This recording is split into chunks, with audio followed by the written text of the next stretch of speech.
अमीर लोग पैसे के लिए काम नहीं करते। मैंने अपने गरीब डैडी को यह नहीं बताया कि अब मैं मुफ्त में काम कर रहा हूं। उन्हें यह समझ में नहीं आता। मैं उन्हें इसकी वजह ठीक से इसलिए नहीं समझा सकता था क्योंकि मैं खुद भी इसे ठीक से नहीं समझ पाया था। अगले 3 हफ्ते माइक और मैं 3 घंटे तक हर शनिवार को काम करते रहे, मुफ्त में। काम बहुत परेशानी वाला नहीं था और वक्त गुजरने के साथ साथ ये ज्यादा आसान होता जा रहा था। मुझे अफसोस था तो बस अपने छूटे हुए बेसबॉल गेम्स और कॉमिक्स का। अब मैं उनका मजा नहीं ले सकता था। तीसरे हफ्ते दोपहर में अमीर डैडी आए। हमने उनके ट्रक के पार्किंग में आने की आवाज सुनी। वे स्टोर में घुसे और उन्होंने मिसेस मार्टिन को गले लगाकर हेलो कहा। स्टोर में क्या चल रहा है ये जानने के बाद वे आइसक्रीम फ्रीजर के पास गए। उसमें से 2 आइसक्रीम निकाली, उनका दाम चुकाया और इसके बाद मेरी और माइक की तरफ इशारा करके कहा, चलो घूमने चलते हैं। हम सड़क के पार गए, कुछ कारों को चकमा दिया और एक बड़े घास के मैदान में टहलने लगे, जहां कुछ बड़े लोग सॉफ्टबॉल खेल रहे थे। दूर की पिकनिक टेबल पर बैठकर उन्होंने माइक और मुझे आइसक्रीम दी। कैसा चल रहा है? बढ़िया, माइक ने कहा। मैंने सहमति में सिर हिलाया। कुछ और सीखा? अमीर डैडी ने पूछा। माइक और मैंने एक दूसरे की तरफ देखा, अपने कंधे उचकाए और अपने सिर को नामे एक साथ हिलाया। और अब जो हम सबक सीखने वाले थे वो ये था, जिंदगी के सबसे बड़े जाल से बचना। अच्छा ये होगा कि तुम बचपन से ही ये सोचना शुरू कर दो, तुम अब जिंदगी के सबसे बड़े सबक को देख रहे हो। अगर तुम इस सबक को सीख लेते हो तो तुम बहुत ज्यादा आजादी और सुरक्षा भरी जिंदगी का सुख ले सकते हो। अगर तुम ये सबक नहीं सीख पाते हो तो तुम भी मिसेस मार्टिन और इस पार्क में खेल रहे ज्यादातर लोगों की तरह ही बन जाओगे। वे बहुत ज्यादा मेहनत करते हैं पर उसके बदले में उन्हें बहुत कम पैसे मिलते हैं। वे नौकरी की सुरक्षा के मोह में फंसे रहते हैं। हर साल मिलने वाली 3 हफ्ते की छुट्टियों और 45 साल तक काम करते रहने के बाद मिलने वाली थोड़ी सी पेंशन का सपना देखते रहते हैं। अगर इस तरह की जिंदगी जीने में तुम्हें सुख मिलता है तो मैं तुम्हारी सैलरी बढ़ाकर 25 सेंट हर घंटा कर सकता हूं। पर ये लोग अच्छे लोग हैं और मेहनती भी हैं, फिर आप उनका मजाक क्यों उड़ा रहे हैं? मैंने पूछा। अमीर डैडी के चेहरे पर मुस्कान आ गई। मिसेस मार्टिन मेरे लिए मेरी मां जैसी हैं। मैं इतना कठोर नहीं हो सकता कि उनका मजाक उड़ाऊं। ये कठोर लगता जरूर है क्योंकि मैं तुम दोनों के सामने सिचुएशन साफ करना चाहता हूं, और वो भी आसान शब्दों में। मैं तुम्हारे नजरिए को बड़ा करना चाहता हूं ताकि तुम कुछ आगे भी देख सको, दूर तक देख सको। ज्यादातर लोगों को आगे देखने का फायदा कई बार सिर्फ इसलिए नहीं मिलता क्योंकि उनके देखने का दायरा बहुत छोटा होता है। ज्यादातर लोग जिस जाल में फंसे हुए हैं वे उसे देख ही नहीं पाते। माइक और मैं वहां पर सोचते हुए बैठे रहे क्योंकि हम उनकी बातों का मतलब पूरी तरह से नहीं समझ सके थे। उनकी बातें सुनने में कठोर और कड़वी लग रही थी, पर हम ये भी जानते थे कि वे हमें कुछ सिखाने की काफी कोशिश कर रहे थे। मुस्कुराहट के साथ अमीर डैडी ने कहा, क्या 25 सेंट हर घंटे का ऑफर अच्छा नहीं लगा? क्या इससे दिल की धड़कन तेज नहीं हुई? मैंने अपना सिर ना में हिलाया, जबकि असल में ऐसा ही हुआ था। 1 घंटे काम के बदले 25 सेंट मेरे हिसाब से बहुत बढ़िया सौदा था। अच्छा, मैं तुम्हें 1 घंटे के $1 दूंगा, अमीर डैडी ने शरारत भरी मुस्कान के साथ कहा। अब मेरा दिल तूफान मेल की तरह दौड़ रहा था। मेरा दिमाग चीख चीख कर कह रहा था कि इनकी बात मान लो, मान लो। मुझे अपने कानों पर भरोसा नहीं हो रहा था, पर फिर भी मैं चुप रहा। अच्छा, $2 हर घंटे के? मुझे ऐसा लगा जैसे मेरे छोटे से 9 साल के पुराने दिमाग में किसी ने बम फोड़ दिया हो। 1956 में $2 हर घंटे की कमाई मुझे दुनिया का सबसे अमीर बच्चा बना देती। मैं इतना सारा पैसा कमाने की कल्पना भी नहीं कर सकता था। मैं हां कहना चाहता था, मैं सौदा पक्का करना चाहता था। मुझे नई साइकिल दिख रही थी, नए बेसबॉल के ग्लव्स दिख रहे थे, मेरे पास कड़क नोट देखकर मेरे दोस्तों की जलन और तारीफ भी मुझे साफ दिख रही थी। सबसे बड़ी बात तो यह थी कि जिम्मी और उसके अमीर दोस्त मुझे फिर कभी गरीब नहीं कह सकते थे, पर किसी वजह से मैं खामोश खड़ा रहा। हो सकता है कि मेरे दिमाग में गर्मी बढ़ जाने से उसका फ्यूज उड़ गया हो, पर मन ही मन मैं $2 हर घंटे का ऑफर मानने के लिए बेताब था। आइसक्रीम पिघल चुकी थी और मेरे हाथ पर बह रही थी। आइसक्रीम की डंडी खाली थी और इसके नीचे वेनिला और चॉकलेट के टुकड़े थे जिसके मजे चींटियां ले रही थी। अमीर डैडी हम दोनों बच्चों को देख रहे थे जो आंखें फाड़कर और खाली दिमाग से उन्हें घूर रहे थे। उन्हें मालूम था कि वे हमारा टेस्ट ले रहे हैं और वे ये भी जानते थे कि हमारे दिल का एक कोना उस ऑफर को मानने के लिए बेताब हो रहा होगा।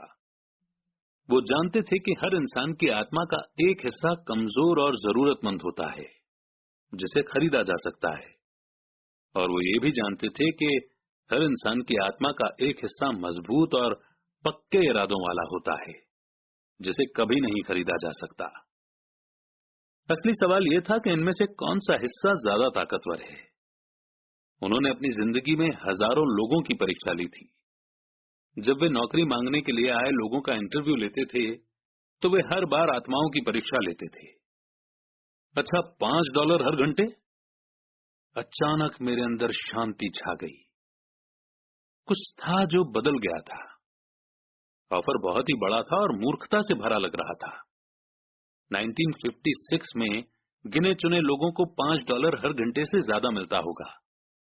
लालच खत्म हो गया था और इसकी जगह शांति ने ले ली थी। धीमे से मैं अपनी बाईं तरफ खड़े माइक की तरफ मुड़ा। उसने भी मेरी तरफ देखा। मेरी आत्मा का जो हिस्सा कमजोर और जरूरतमंद था वो खामोश हो चुका था।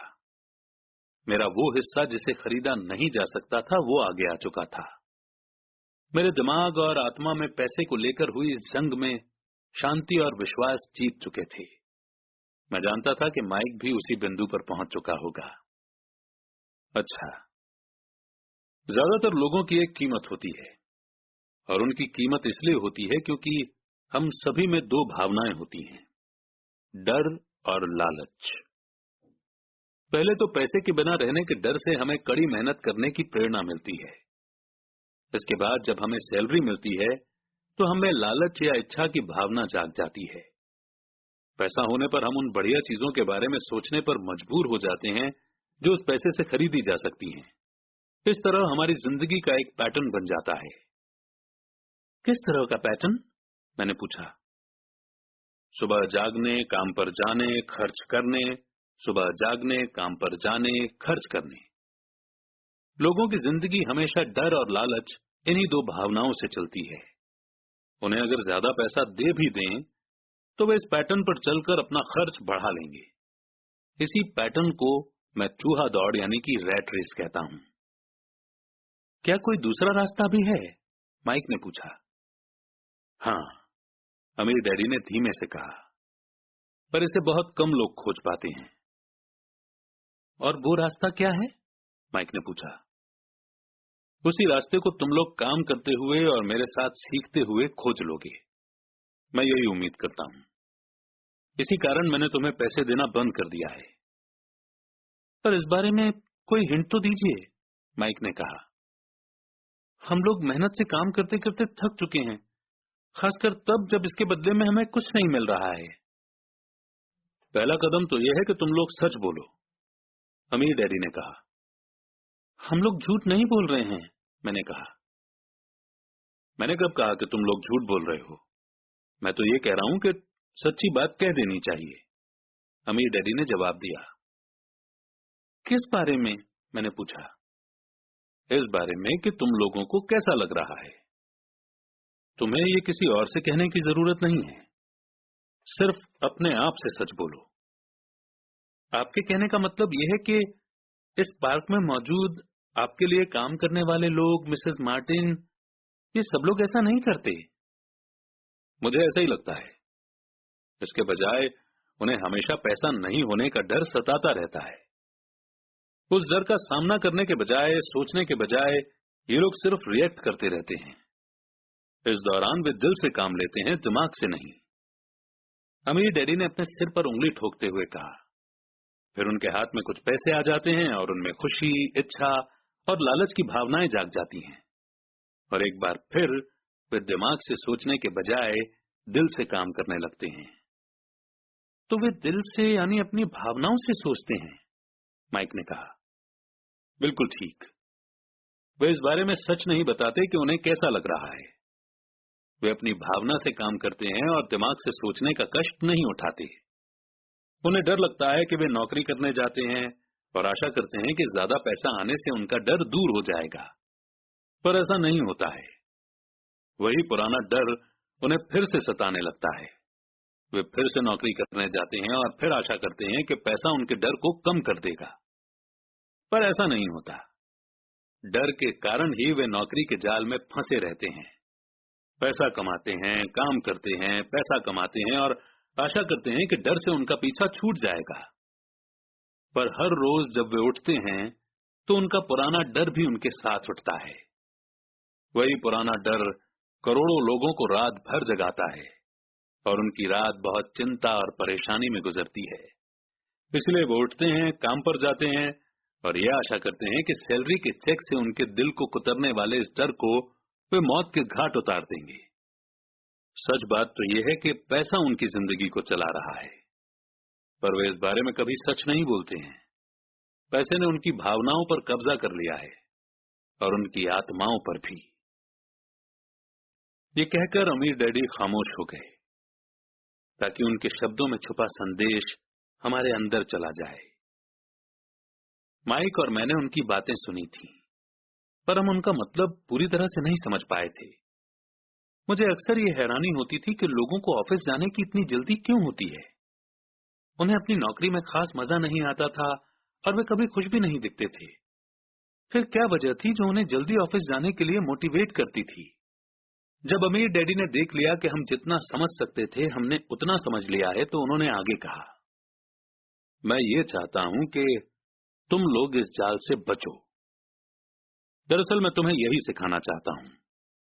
मेरा मकसद तुम्हें सिर्फ अमीर बनना सिखाना नहीं है, क्योंकि अमीर बनने से समस्या नहीं सुलझेगी। अमीर बनने से समस्या नहीं सुलझेगी? मैंने आश्चर्य से पूछा। बिल्कुल नहीं। मुझे दूसरी भावना, इच्छा के बारे में अपनी बात पूरी करने दो। कुछ लोग इसे लालच कहते हैं, पर मैं इसे इच्छा कहना ज्यादा पसंद करता हूं। यह बुरा नहीं है कि हम किसी बेहतर, ज्यादा सुंदर, ज्यादा सुखद या रोमांचक चीज की इच्छा रखें। लोग इच्छा होने की वजह से भी पैसे के लिए काम करते हैं। उन्हें सुख के लिए भी पैसों की जरूरत होती है, क्योंकि वे मानते हैं कि पैसे से सुख खरीदा जा सकता है। पर पैसा जो खुशी देता है वो अक्सर पल भर की होती है। उन्हें ज्यादा खुशी, ज्यादा आनंद, ज्यादा आराम या ज्यादा सुरक्षा हासिल करने के लिए और ज्यादा पैसे की जरूरत होती है। इसीलिए वे काम करते रहते हैं और ये सोचते रहते हैं कि पैसा डर और लालच से परेशान उनकी आत्माओं को शांत कर देगा। पर पैसा ये काम नहीं कर सकता। अमीर होने के बाद भी नहीं? माइक ने पूछा। हाँ, अमीर होने के बाद भी नहीं। दरअसल बहुत से अमीर लोग इच्छा के कारण नहीं, बल्कि डर के कारण अमीर होते हैं। वे सचमुच सोचते हैं कि दौलत हो तो पैसे न होने का डर, गरीब होने का डर खत्म हो जाता है। इसलिए वे ढेर सारी दौलत जमा कर लेते हैं और तब जाकर उन्हें पता चलता है कि उनका डर और भी बढ़ गया है। उन्हें अब इसके खोने की चिंता सताने लगती है। मैं ऐसे दोस्तों को जानता हूं जो बहुत सा पैसा होने के बाद भी काम में जुटे रहते हैं। मैं ऐसे लोगों को भी जानता हूं जिनके पास आज करोड़ों की दौलत है, पर वे आज उससे भी ज्यादा चिंतित और परेशान हैं जितने वे अपने गरीबी के दिनों में थे। उन्हें इस बात का डर है कि वे अपनी सारी दौलत खो देंगे। अमीर बनने से पहले जो डर उन्हें सता रहे थे, वे अमीर होने के बाद और भी बढ़ गए हैं। दरअसल उनकी आत्मा का कमजोर और जरूरतमंद हिस्सा अब और तेजी से चीख रहा है। वे अपने आलीशान बंगलों, शानदार कारों और उस ऐशो आराम की जिंदगी को नहीं खोना चाहते जो पैसे से खरीदी गई हैं। वे इसी चिंता में घुलते रहते हैं कि अगर वे कंगाल हो गए तो उनके दोस्त क्या कहेंगे। इसी चिंता की वजह से कई लोग तो न्यूरोटिक और फ्रस्ट्रेट हो चुके हैं। हालांकि वे अमीर दिखते हैं और उनके पास पहले से ज्यादा पैसा है। तो क्या गरीब आदमी ज्यादा सुखी होता है? मैंने पूछा। नहीं, मेरे हिसाब से तो नहीं होता। पैसे से दूर रहना भी उतना ही बड़ा पागलपन है जितना कि उसके पीछे भागना। उसी समय कस्बे का एक पागल आदमी हमारी मेज के पास से गुजरा और कूड़ेदान के पास रुककर उसमें कुछ ढूंढने लगा, जैसे उसे किसी ने समझाकर भेजा हो। चर्चा के इस मोड़ पर हम तीनों उसकी हरकतों को दिलचस्पी के साथ देख रहे थे, जबकि इससे पहले हमने उसे नजरअंदाज कर दिया होता। अमीर डैडी ने अपने पर्स में से $1 निकाला और उस पागल बूढ़े को अपने पास आने का इशारा किया। पैसा देखते ही वो तुरंत चला आया। उसने पैसे लिए और अमीर डैडी को ढेर सारी दुआएं दी, पर अपनी अच्छी किस्मत पर खुश होकर वो जल्दी से चला गया। इसमें और मेरे ज्यादातर एम्प्लॉयज में बहुत फर्क नहीं है। मैं ऐसे बहुत से लोगों से मिला हूं जो कहते हैं, अरे मुझे पैसे में कोई रुचि नहीं है, फिर भी वे हर रोज 8 घंटे की नौकरी पर जाते हैं। ये तो सच्चाई को नकारना है। अगर उन्हें पैसे में रुचि नहीं है तो वे नौकरी पर क्यों जाते हैं? इस तरह की सोच पागलपन की सोच है, उस कंजूसी भरी सोच से भी ज्यादा पागलपन की जिसमें कोई आदमी पैसे पर कुंडली मारकर बैठ जाता है। जब मैं वहां अपने अमीर डैडी की बात सुन रहा था तब मेरे दिमाग में यह ख्याल आ रहा था कि मेरे गरीब डैडी 1000 बार ये कह चुके थे कि मुझे पैसों में कोई रुचि नहीं है। वे ऐसा अक्सर कहा करते थे। वे खुद की असली भावनाओं को छुपाने के लिए हमेशा ये भी कहा करते थे कि मैं इसलिए काम करता हूं क्योंकि मुझे अपना काम बहुत पसंद है। तो हमें क्या करना चाहिए? यही कि हम पैसे के लिए काम नहीं करें जब तक कि हमारे मन से डर और लालच की भावनाएं पूरी तरह से न निकल जाएं। नहीं, उसमें तो बहुत सा समय बर्बाद हो जाएगा। भावनाओं के कारण ही तो हम इंसान हैं, इन्हीं के कारण हमारी हस्ती है। भावना शब्द का मतलब है चलायमान ऊर्जा, यानी कि मूविंग एनर्जी। अपनी भावनाओं के बारे में ईमानदार रहो। अपने दिमाग और अपनी भावनाओं का इस्तेमाल अपने सपोर्ट में करो, न कि अपने विरोध में, यानी कि न कि अपने अगेंस्ट। आहा, माइक ने कहा, अगर तुम्हें मेरी बात समझ में नहीं आई हो तो इस बारे में चिंता मत करो। आगे आने वाले सालों में तुम्हें इसका मतलब समझ में आ जाएगा। अपनी भावनाओं पर रिएक्ट करने के बजाय उन्हें एनालाइज करने की कोशिश करो। ज्यादातर लोग ये नहीं जानते कि वे अपने दिमाग से सोचने के बजाय अपने दिल की भावनाओं से सोचते हैं। आपकी भावनाएं तो आपकी रहेंगी ही, पर आपको अपने दिमाग से सोचना भी आना चाहिए, क्योंकि दिमाग को सोचने के लिए ही बनाया गया है। क्या आप मुझे इसका कोई एग्जाम्पल दे सकते हैं? मैंने पूछा। क्यों नहीं? जब कोई आदमी ये कहता है कि मुझे नौकरी खोजने की जरूरत है, तो इस बात की बहुत संभावना है कि उसकी भावनाएं फैसला कर रही हैं। इस विचार का असली कारण है पैसा न होने का डर। पर अपनी जिंदगी चलाने के लिए लोगों को पैसे की जरूरत तो पड़ती ही है, मैंने कहा। बिल्कुल पड़ती है। अमीर डैडी मुस्कुराए। मैं सिर्फ ये कह रहा हूं कि उनके डर के कारण उनके मन में ये विचार आता है। मैं समझ नहीं पाया, माइक ने कहा। अगर आपके मन में पैसे की कमी का डर जाग जाए तो तुरंत नौकरी के लिए दौड़ मत लगाइए, ताकि कुछ रुपयों के सहारे उस डर को मार दिया जाए। इसके बजाय खुद से ये सवाल पूछिए, क्या लंबे समय में इस डर का सबसे बढ़िया इलाज नौकरी है? मेरे ख्याल से इसका जवाब नहीं में होता है, खासकर जब आप किसी आदमी की पूरी जिंदगी को देखते हैं। नौकरी लॉन्ग टर्म प्रॉब्लम का शॉर्ट टर्म सॉल्यूशन है। पर मेरे डैडी हमेशा कहा करते हैं, स्कूल में पढ़ो, अच्छे नंबर लाओ, ताकि तुम्हें एक सुरक्षित और अच्छी नौकरी मिल सके। मैंने हड़बड़ी में बोल ही दिया। हाँ, मैं समझ सकता हूं कि वे ऐसा क्यों कहते हैं। अमीर डैडी ने मुस्कुराकर कहा, ज्यादातर लोग ऐसी ही सलाह देते हैं और ज्यादातर लोगों के लिए ये एक अच्छा विचार होता है, पर लोगों की सलाह के पीछे भी डर छुपा होता है। आपका मतलब यह है कि मेरे डैडी ऐसा इसलिए कहते हैं क्योंकि वे डरे हुए हैं? हाँ, वे घबराए हुए हैं कि शायद तुम पैसा नहीं कमा पाओगे और समाज में फिट नहीं हो पाओगे। मुझे गलत मत समझना, वे तुम्हें प्यार करते हैं और तुम्हारा भला चाहते हैं, और मैं सोचता हूं कि उनका डर सही भी है। एजुकेशन और जॉब इंपॉर्टेंट है, पर इससे डर का इलाज नहीं होगा। वही डर जो उन्हें सुबह उठकर कुछ रुपए कमाने के लिए पुश करता है, उसी डर के कारण वे तुम्हारे स्कूल जाने पर इतना जोर देते हैं। तो आपकी सलाह क्या है? मैंने पूछा। मैं चाहता हूं कि मैं तुम्हें पैसों की ताकत पर काबू पाना सिखाऊं।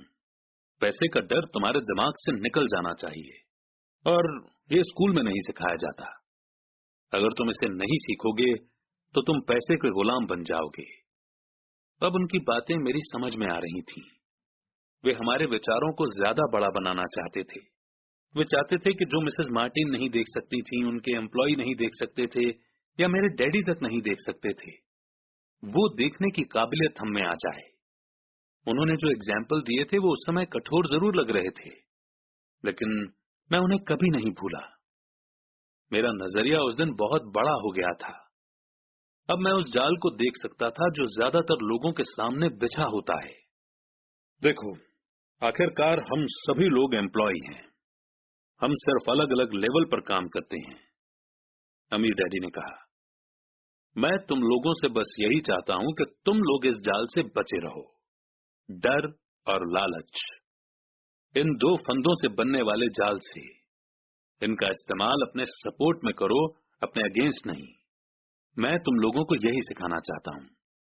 मैं तुम लोगों को ये नहीं सिखाना चाहता कि ढेर सारा पैसा कैसे इकट्ठा कर लिया जाए। उससे डर या लालच को नहीं जीता जा सकता। अगर तुम्हें डर और लालच पर काबू पाना नहीं आता तो तुम चाहे कितने भी अमीर बन जाओ, असलियत में तुम एक बड़ी सैलरी पाने वाले गुलाम ही रहोगे। तो हम किस तरह इस जाल से बच सकते हैं? मैंने पूछा। गरीबी या पैसे की तंगी का खास कारण डर और नॉलेज की कमी होता है, न कि इकोनॉमी या गवर्नमेंट या अमीर लोग। ये खुद का ओढ़ा हुआ डर या ज्ञान होता है जो लोगों को इस जाल में फंसाए रखता है। इसीलिए तुम बच्चों को स्कूल जाना चाहिए और अपने कॉलेज की पढ़ाई पूरी करनी चाहिए। मैं तुम लोगों को ये जरूर सिखाऊंगा कि इस जाल से कैसे बचा जा सकता है। पहेली के टुकड़े अब सामने आ चुके थे। मेरे पढ़े लिखे डैडी के पास बड़ी डिग्रियां थीं और एक बढ़िया करियर भी था, पर स्कूल ने उन्हें कभी ये नहीं सिखाया कि पैसे या अपने डर को किस तरह काबू में रखा जाता है। अब मैं समझ चुका था कि मैं अपने दोनों डैडियों से अलग अलग लेवल पर अहम बातें सीख सकता हूं। तो आप पैसा न होने के डर के बारे में बात कर रहे थे। पैसे की इच्छा किस तरह हमारी सोच पर असर डालती है? माइक ने पूछा। तुम्हें तब कैसा महसूस हुआ था जब मैंने तुम्हारी सैलरी बढ़ाने का लालच दिया था? क्या तुमने देखा था कि तुम्हारी इच्छाएं किस तरह बढ़ रही थीं? हमने अपने सिर हिलाकर हामी भरी, पर तुमने अपनी भावनाओं के सामने हार नहीं मानी, और इस कारण तुम लोगों ने जल्दबाजी में काम नहीं लिया। इससे तुम्हें सोचने का वक्त मिल गया।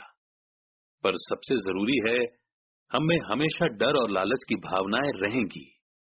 इसी पल से तुम लोगों के लिए यह सबसे इंपॉर्टेंट है कि तुम इन भावनाओं का इस्तेमाल अपने सपोर्ट में करो, और लंबे समय तक ऐसा करो।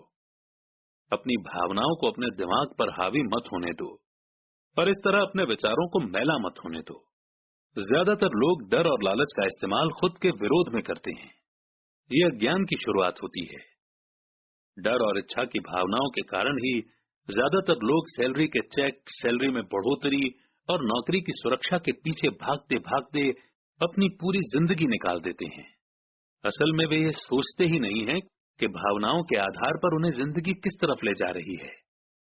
ये तो वही बात हो गई जिसमें गाड़ी खींचने वाले गधे के सामने उसका मालिक गाजर लटकाए रखता है, जो उसकी नाक के ठीक सामने होती है। गधे का मालिक जहां जाना चाहता है वहां जाता है, पर गधा तो लालच के कारण भाग रहा है। कल गधे के लिए दूसरी गाजर आ जाएगी और गधा उसका पीछा करने लगेगा। आपके कहने का मतलब है, जिस समय मैंने नए बेसबॉल ग्लव्स, कैंडी और खिलौनों के सपने देखना शुरू किया था, उस समय मेरी हालत उस गधे की तरह हो गई थी जो गाजर के पीछे भागता है? माइक ने पूछा। हाँ, और उम्र के साथ साथ तुम्हारे खिलौने भी और ज्यादा महंगे होते जाएंगे। अपने दोस्तों पर रौब झाड़ने के लिए एक नई कार, एक याच और एक आलीशान घर। अमीर डैडी ने मुस्कुराकर कहा। डर आपको दरवाजे से बाहर धक्का देता है, इच्छा आपको अंदर बुलाती है, आपको चट्टानों की तरफ ललचाती है। यही जाल है। तो इसकी काट क्या है? माइक ने पूछा। डर और इच्छा अज्ञान की वजह से बढ़ते हैं। इसीलिए अमीर लोगों के पास जितना ज्यादा पैसा होता है, उनका डर भी उतना ही ज्यादा बड़ा होता है। पैसा ही गाजर है, भ्रम है। अगर गधा पूरी तस्वीर देख सकता तो शायद वो गाजर का पीछा करने के अपने फैसले पर दोबारा सोचता। अमीर डैडी ने आगे ये समझाया कि आदमी की जिंदगी अज्ञान और ज्ञान के बीच होने वाला संघर्ष है। उन्होंने बताया कि एक बार कोई आदमी खुद के बारे में ज्ञान की खोज करना बंद कर देता है तो उसकी जिंदगी में अज्ञान घुस जाता है। ये संघर्ष हर पल होता है। इसलिए हमें ये फैसला करना है, ये सीखना है कि अपने दिमाग को खुला रखा जाए या इसे बंद कर लिया जाए। देखो, स्कूल बहुत ज्यादा इंपॉर्टेंट है। आप स्कूल इसलिए जाते हैं ताकि आप वहां कोई स्किल या बिजनेस सीख सकें और इस तरह से आप समाज में योगदान दे सकें। हर समाज में टीचर, डॉक्टर, मैकेनिक, कलाकार, कुक, बिजनेसमैन, पुलिस ऑफिसर, दमकल कर्मी और सिपाहियों की जरूरत होती है। स्कूल उन्हें ये सब सिखाते हैं ताकि हमारा समाज डेवलप हो सके और हमारा कल्चर समृद्ध हो सके। दुर्भाग्य से लोगों के लिए स्कूल एजुकेशन का अंत होता है, शुरुआत नहीं। एक लंबी खामोशी छाई रही। अमीर डैडी मुस्कुरा रहे थे। उस दिन उन्होंने जो कहा था वो मैं पूरी तरह से नहीं समझ पाया था, पर ज्यादातर महान टीचर्स के शब्द सालों तक हमें सिखाते रहते हैं। उनके शब्द इसी तरह से आज भी मेरे साथ हैं। मैं आज थोड़ा कठोर हुआ। एक वजह से कठोर हुआ।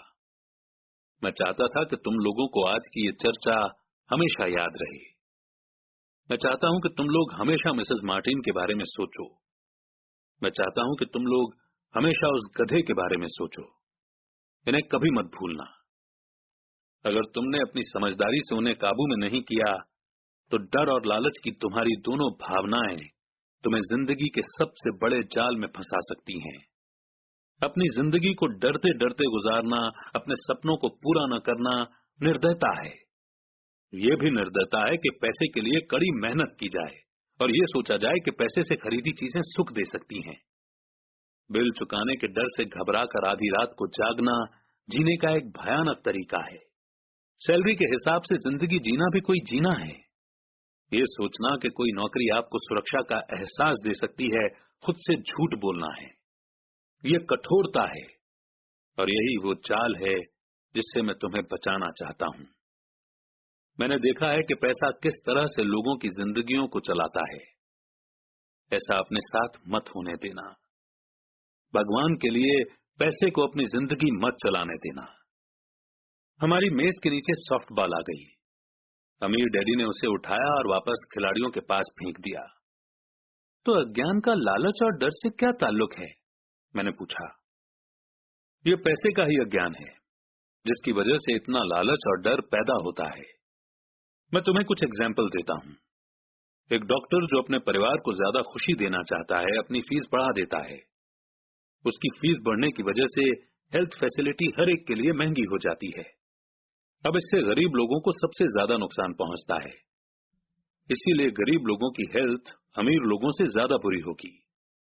अब क्योंकि डॉक्टरों ने अपनी फीस बढ़ा दी है, इसीलिए वकील भी अपनी फीस बढ़ा देते हैं। क्योंकि वकीलों ने अपनी फीस बढ़ा दी है, इसलिए स्कूल के टीचर भी अपनी सैलरी बढ़वाना चाहते हैं, जिसके कारण हमारा टैक्स बढ़ता है और यह सिलसिला कभी ना खत्म होने वाला बनकर रह जाता है। जल्द ही अमीर और गरीब लोगों के बीच इतना बड़ा गैप हो जाएगा कि प्रलय आ जाएगी और एक और महान सिविलाइजेशन धराशायी हो जाएगी। महान सिविलाइजेशन तभी बर्बाद हुई हैं जब अमीरों और गरीबों के बीच का फर्क बहुत ज्यादा हो जाता है। अमेरिका भी उसी रास्ते पर चल रहा है और इससे यह साबित होता है कि हिस्ट्री अपने आप को दोहराती है। और क्योंकि हम इतिहास से कुछ नहीं सीखते हैं, हम सिर्फ हिस्टोरिकल तारीखें और नाम रखते हैं और उनके सबक को भूल जाते हैं। क्या कीमतें नहीं बढ़नी चाहिए? मैंने पूछा। अच्छी तरह से चल रही गवर्नमेंट और एक पढ़े लिखे समाज में तो नहीं। कीमतें दरअसल कम होनी चाहिए। जाहिर है कि ऐसा सिर्फ थ्योरी में हो सकता है। कीमतें अज्ञान से पैदा हुए लालच और डर के कारण बढ़ती हैं। अगर स्कूलों में पैसों के बारे में सिखा दिया जाता तो लोगों के पास ज्यादा पैसा होता और मार्केट की कीमतें भी कम होती। पर स्कूलों में सिर्फ पैसे के लिए काम करना सिखाया जाता है, पैसे की ताकत का इस्तेमाल नहीं सिखाया जाता। पर हमारे यहाँ बिजनेस स्कूल भी हैं, माइक ने पूछा। क्या आप मुझे अपनी मास्टर्स डिग्री के लिए बिजनेस स्कूल जाने के लिए पुश नहीं कर रहे हैं? हाँ, पर अक्सर ऐसा होता है कि बिजनेस स्कूल ऐसे एम्प्लॉयज को ट्रेन करते हैं जो सोफिस्टिकेटेड या पॉलिश्ड बीन काउंटर्स होते हैं। भगवान ही मालिक है जब कोई बीन काउंटर बिजनेस संभाल ले। वे सिर्फ नंबर को देखते हैं, लोगों को निकालते हैं और बिजनेस का गला घोंट देते हैं। मैं जानता हूं क्योंकि मैं बीन काउंटर से डील करता हूं। वे सिर्फ इतना ही सोचते हैं कि कॉस्ट को कम कैसे किया जाए और प्राइस कैसे बढ़ाई जाए, जिससे बहुत सी प्रॉब्लम पैदा हो जाती है। बीन काउंटिंग की भी इंपॉर्टेंस है। मैं सोचता हूं कि ज्यादा लोगों को इसके बारे में जानना चाहिए, पर यह भी पूरी तस्वीर नहीं दिखाती। अमीर डैडी ने गुस्से में कहा। तो फिर क्या इसका कोई हल है? माइक ने पूछा। हाँ, सोचने के लिए अपनी भावनाओं का इस्तेमाल करना सीखो। अपनी भावनाओं में बहकर मत सोचो। जब तुम लोग फ्री में काम करने के लिए तैयार हो गए थे तो तुमने अपनी भावनाओं को काबू में रखना सीख लिया था। तभी मैं समझ गया था कि तुमसे उम्मीद की जा सकती है। जब मैंने तुम्हें ज्यादा सैलरी का लालच दिया तब तुमने एक बार फिर अपनी भावनाओं की बात नहीं मानी। तुम स्ट्रांग इमोशन के खिलाफ सोचना सीख रहे थे। ये पहला कदम था। ये कदम इतना इंपॉर्टेंट क्यों है? मैंने पूछा।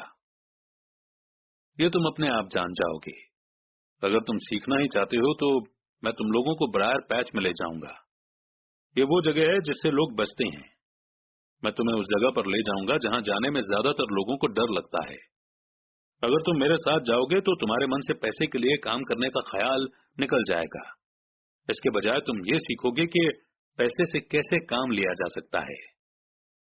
अगर हम आपसे सीखने के लिए तैयार होते हैं तो हमें क्या मिलेगा? मैंने पूछा। वही जो ब्रायर रैबिट को मिला था, अमीर डैडी ने कहा। टार बेबी से आजादी। क्या ऐसा कोई ब्रायर पैच होता है? मैंने पूछा। हाँ, डर और लालच ही ब्रायर पैच हैं। अपने डर से पीछा छुड़ाकर अपने लालच का सामना करके अपनी कमजोरियों और जरूरतों को पहचान कर ही हम बाहर निकलने के रास्ते तक पहुंच सकते हैं। और बाहर निकलने का रास्ता हमारे दिमाग से होकर गुजरता है, सही विचारों यानी थॉट्स को चुनने से। विचारों को चुनने से? माइक ने आश्चर्य से पूछा। हाँ, इस विचार को चुनकर कि हम क्या सोचेंगे, बजाय इसके कि हम अपनी भावनाओं में बहकर लगातार रिएक्ट करते रहें। सुबह उठने और काम पर जाने से ही आपकी प्रॉब्लम नहीं सुलझ जाती, क्योंकि बिल चुकाने के लिए पैसा न होने का डर आपको सताता रहेगा। सोचने से आपको खुद से एक सवाल पूछने का समय मिलता है, इस तरह का सवाल कि क्या इस प्रॉब्लम का सबसे बढ़िया सॉल्यूशन इस पर और ज्यादा मेहनत करना है? ज्यादातर लोग इतनी बुरी तरह घबराए हुए होते हैं कि वे खुद को आपको असली बात नहीं बताते हैं कि उन पर डर हावी हो रहा है, और नतीजा ये निकलता है कि वे सोच ही नहीं पाते। इसके बजाय वो दरवाजे से बाहर दौड़ लगा देते हैं। टार बेबी हावी हो जाता है। अपने विचार चुनने से मेरा यही मतलब था। पर हम ऐसा किस तरह करेंगे? माइक ने पूछा। यही तो मैं तुम्हें सिखाने वाला हूं। मैं तुम्हें यह सिखाऊंगा कि तुम्हारे पास चुनने के लिए ऑप्शन होने चाहिए, ताकि तुम हड़बड़ी में काम करने से बच सको। जैसे अपनी सुबह की कॉफी पीकर दरवाजे से बाहर दौड़ लगाने की आदत से। मैंने तुमसे जो पहले कहा था उसे याद रखो। जॉब लॉन्ग टर्म प्रॉब्लम का शॉर्ट टर्म सॉल्यूशन है। ज्यादातर लोगों के दिमाग में सिर्फ एक प्रॉब्लम होती है, और यह थोड़े समय की होती है। यह प्रॉब्लम होती है महीने के आखिर में चुकाए जाने वाले बिल, यानी टार बेबी। अब पैसा उनकी जिंदगी चलाता है, या मैं ये कहूं कि पैसे को लेकर उनका डर और अज्ञान उनकी जिंदगी को चलाते हैं। तो वे वही करते हैं जो उनके माँ बाप ने किया था। सुबह उठो और पैसे के लिए काम करो। वे इतना समय भी नहीं निकाल पाते कि ये सोच सकें कि क्या कोई दूसरा तरीका है। इस वक्त वे दिल से सोचते हैं, दिमाग से नहीं। दिल से सोचने और दिमाग से सोचने में क्या फर्क होता है? माइक ने पूछा। अमीर डैडी ने जवाब दिया, मैं इस तरह की बातें अक्सर सुनता हूं। हर आदमी को काम करना पड़ता है, अमीर लोग अत्याचार करने वाले होते हैं। मैं दूसरी जॉब ढूंढ लूंगा, मेरी सैलरी बढ़नी चाहिए। आप इस तरह से मेरा शोषण नहीं कर सकते। या फिर मैं इस जॉब को इसलिए पसंद करता हूं क्योंकि ये सेफ है। इसके बजाय हमें ये कहना चाहिए, क्या यहां ऐसा कुछ है जो मुझे नहीं मिल रहा है? इस तरह भावना पर बेस हमारे थॉट्स की जंजीर टूट जाएगी और हमें ज्यादा अच्छे तरीके से सोचने का मौका मिल जाएगा। मुझे मानना ही पड़ेगा कि मेरे लिए ये सबक एक महान सबक साबित हुआ। ये जानना कि कब कोई आदमी दिल से बोल रहा है और कब दिमाग से, किसके शब्दों में भावनाएं छुपी हुई हैं और किसके शब्दों में थॉट, ये एक ऐसा सबक था जो जिंदगी भर मेरे काम आया। खासतौर पर तब जब मैं अपने दिल से यानी अपनी भावनाओं से बोल रहा था, न कि अपने विचारों या दिमाग से। जब हम स्टोर की तरफ वापस मुड़े तो अमीर डैडी ने यह कहा, अमीर लोग हकीकत में पैसा बनाते हैं, वे इसके लिए काम नहीं करते। उन्होंने ये भी बताया कि 5 सेंट के जिंक के सिक्के बनाते समय जब माइक और मैं ये सोच रहे थे कि हम पैसे बना रहे थे, तो हमारे विचार उसी रास्ते पर चल रहे थे जिस पर अमीर लोग चलते हैं। दिक्कत सिर्फ इतनी सी थी कि ऐसा करना इलीगल था। गवर्नमेंट और बैंकों के लिए ऐसा करना लीगल है, पर हमारे लिए नहीं। उन्होंने ये भी बताया कि पैसा कानूनी यानी लीगल और गैर कानूनी यानी कि इलीगल दोनों ही तरीकों से कमाया जा सकता है। अमीर डैडी ने हमें बाद में ये समझाया कि अमीर लोग जानते हैं कि कैसे पैसा एक भ्रम है, जो हकीकत में गधे के सामने लटकी गाजर की तरह होता है। पैसों के भ्रम के कारण जो डर और लालच पैदा होता है, उसकी वजह से ही अरबों खरबों लोग ये सोचते रहते हैं कि पैसा ही असली चीज है। पैसा दरअसल एक माया जाल है। पब्लिक के अज्ञान और भरोसे के भ्रम की वजह से ही ताश के पत्तों का ये महल खड़ा रह पाता है। सच कहा जाए तो गधे की गाजर पैसों से ज्यादा कीमती है। उन्होंने अमेरिका के गोल्ड स्टैंडर्ड के बारे में भी बात की और ये बताया कि हर डॉलर का नोट असल में चांदी का सर्टिफिकेट है। उन्हें इस अफवाह से चिंता हो रही थी कि किसी दिन हम लोग गोल्ड स्टैंडर्ड को छोड़ देंगे और हमारे डॉलर चांदी के सर्टिफिकेट नहीं रहेंगे। जब ऐसा होगा बच्चों, तो कयामत आ जाएगी। गरीब, मिडिल क्लास और नासमझ लोगों की जिंदगी इसीलिए बर्बाद हो जाएगी क्योंकि वो ये भरोसा करते रहेंगे कि पैसा ही असली चीज है और वे जिस कंपनी के लिए काम करते हैं वो कंपनी या गवर्नमेंट उनका ध्यान रखेगी। उनकी बातें उस दिन हमें समझ में नहीं आ रही थी, पर सालों बाद जाकर मुझे ये समझ में आया कि ये बड़े पते की बात थी। वो देखना जो दूसरे नहीं देख पाते। जब वे अपने पिकअप ट्रक में चढ़े तो उन्होंने कहा, काम करते रहो बच्चों, पर जितनी जल्दी तुम सैलरी की जरूरत को भूल जाओगे, तुम्हारी आगे की जिंदगी उतनी ही आसान हो जाएगी। अपने दिमाग का इस्तेमाल करो, मुफ्त में काम करो और जल्दी ही तुम्हारा दिमाग तुम्हें पैसे कमाने के दूसरे तरीके बता देगा। उन तरीकों से तुम इस जॉब से ज्यादा कमा लोगे। तुम ऐसी चीजें देख पाओगे जो दूसरे लोग कभी नहीं देख पाते। मौका उनकी नाक के नीचे होता है, फिर भी ज्यादातर लोग इन मौकों को कभी नहीं देख पाते। इसका कारण यह है कि वे पैसा और सिक्योरिटी ढूंढते रहते हैं, इसलिए उन्हें यही मिलता है। जिस वक्त तुम एक मौका भांपने में कामयाब हो जाओगे, उसके बाद तुम जिंदगी भर का मौका भांप सकते हो। जिस वक्त तुम ऐसा कर लोगे, मैं तुम लोगों को कुछ और बातें सिखाऊंगा। इस बात को ध्यान से समझ लो ताकि तुम जिंदगी के सबसे बड़े जाल से बच सको। वो टार बेबी तुम्हें कभी नहीं छू पाएगी। माइक और मैंने स्टोर से अपनी चीजें उठाई और मिसेस मार्टिन से गुड बाय कहा। हम वापस पार्क गए, उसी पिकनिक बेंच पर बैठे और वहां घंटों तक सोचते रहे और बातें करते रहे। हमने अगला हफ्ता स्कूल में इसी बारे में सोचते और बातें करते हुए बिताया। 2 हफ्तों तक हम लोग सोचते रहे, बातें करते रहे और मुफ्त में काम करते रहे। दूसरे शनिवार के आखिर में मैं मिसेस मार्टिन से एक बार फिर से गुड बाय कर रहा था और कॉमिक बुक स्टैंड को लालच भरी नजर से देख रहा था। हर शनिवार 30 सेंट न मिलने में सबसे दुख की बात यह थी कि मेरे पास कॉमिक्स खरीदने के लिए बिल्कुल भी पैसे नहीं होते थे। अचानक जब मिसेस मार्टिन मुझे और माइक को गुड बाय कर रही थीं, मैंने उन्हें एक ऐसा काम करते हुए देखा जो इसके पहले कभी नहीं देखा था। मेरा मतलब है कि मैंने इसके पहले उन्हें ऐसा करते देखा तो था, पर उस पर कभी ध्यान नहीं दिया था। मिसेस मार्टिन ने कॉमिक्स के पहले पेज को आधा काटा और उसे संभालकर अपने पास रख लिया।